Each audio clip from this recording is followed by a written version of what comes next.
Stop faking who you are. So many people mask their true selves daily, whether that be by putting on a smile that's not genuine, saying opinions that they don't truly agree with, or putting up with people who bully them all because they want to fit in. Putting on a persona, faking a character, and keeping on that mask that you constantly have on is not good for you. Having to lie to the world about how you feel, about what you like, about who you are is one of the most terrible things you can do. It is mentally exhausting, having to constantly support this lie that cannot be supported for long. You can't act like everything is okay all the time. You can't pretend to be this ultra productive human being who never makes mistakes, and you can't act as if your feelings aren't bothering you, because they do. You were made to feel your emotions. You were made to express your values. You were designed to be truthful. Think about it.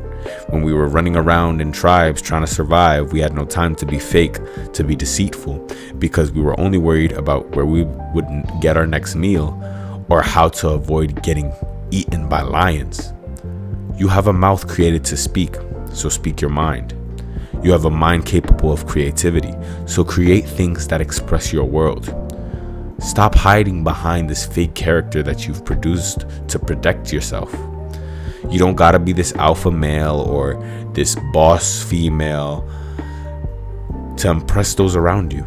Those who don't like the real you don't deserve to be around the real you. But those who are drawn to the authentic you are the ones that you need to keep around. Because when you eventually achieve your goals, and yes, I believe you will achieve those goals, these will be the people that don't betray you simply for wealth. And I'm not saying that you can't improve yourself. Because yes, you should hold yourself to a high standard. And yes, you should be disciplined. And yes, you should exercise, read, pray, meditate, etc. But it's okay to be honest about how you struggle with these disciplines. It's not an excuse to remain lazy, nor is it an excuse to stay idle. But it's okay to be honest with those around you. This has been something I've been battling with personally recently. At first, I wanted to make this video like my last two. A highly edited video talking about the benefits of being authentic and the downsides of being inauthentic. And I had re-recorded and re-recorded and re-recorded over and over and over and over again.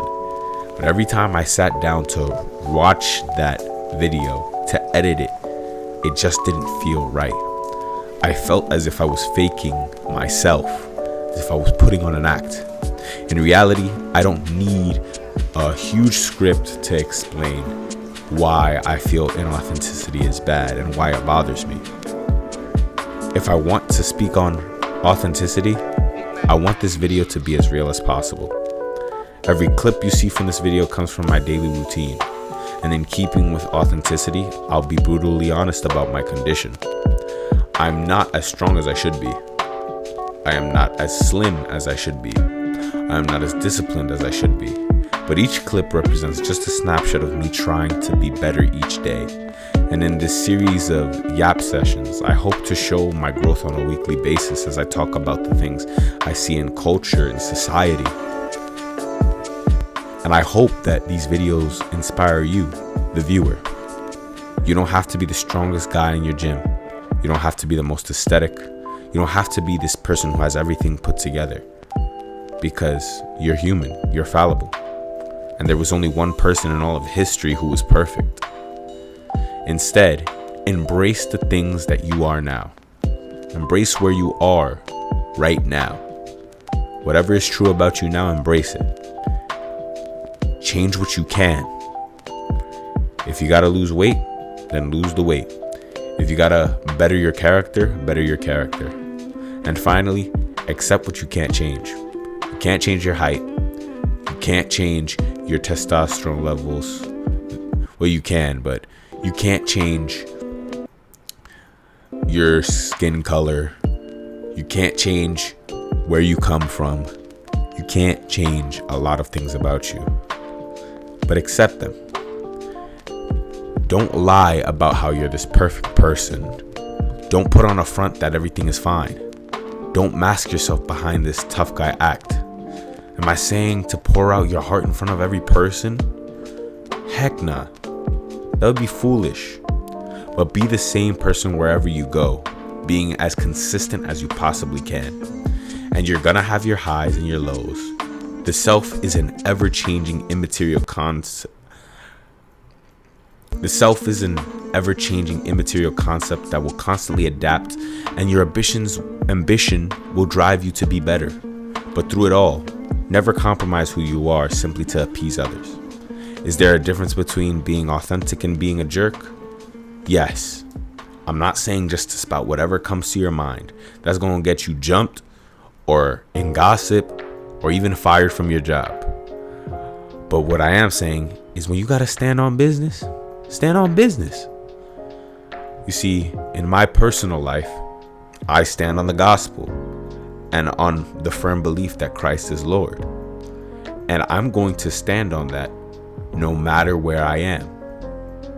It doesn't matter who I'm talking to. It doesn't matter who I'm hanging out with. I am going to be real before God and before other people. Christ is the one who made me this way. He saw beyond my original mask, beyond the walls that I put up, and made me realize that putting on a persona is not necessary, but instead I should be authentic. I should be real. So here's some tips on how to be more real, to be more authentic.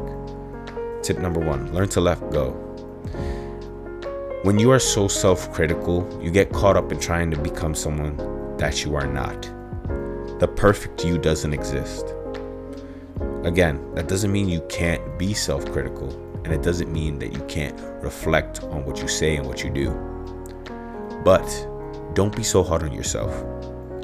Don't treat yourself as if you're absolutely nothing. And don't act as if you have to have everything together, because in reality, who does? Who has everything together?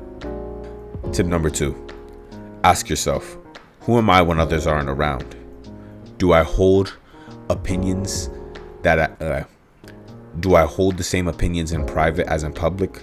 Do I express myself properly regardless of where I am? Am I a people pleaser? Am I walled off from others? All these questions can lead to a deeper understanding of the self and who you want to be.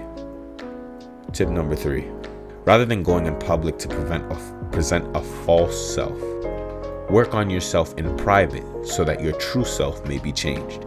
We can all try to be as cool as we can, trying to look as if everything is okay. But if there is no change in private, how do you expect to see results in public? Don't expect to shine on stage if you haven't practiced. So if you truly want to change, start off by examining yourself. Authenticity is not an easy thing. It takes a lot of soul searching, quiet time, journaling, prayer, reading. But when you are more authentic, when you're more realistic, when you're more you will ultimately see all the benefits in your life. And above all, Christ is calling you to be authentic. He's calling you to be real, to recognize where you are and who you are. And right now, I'm going to authentically ask you to like and subscribe, because if you made it all the way to the end of the video, right, you might as well. Also, comment about your experiences with authenticity, your experiences with people being fake. I want to see discussion going on in those comments. If you're already subscribed, stay tuned for more videos like these, because these are simply easier to pump out and make. I'm still planning on making highly edited videos, but I'm going to reserve those for bigger topics. So stay tuned for that. Anyways, there are going to be some end card videos that the YouTube algorithm recommends for you automatically. Check them out for me. And make sure to follow the IG. I think that's everything. All right. Thank you so much for watching. And goodbye.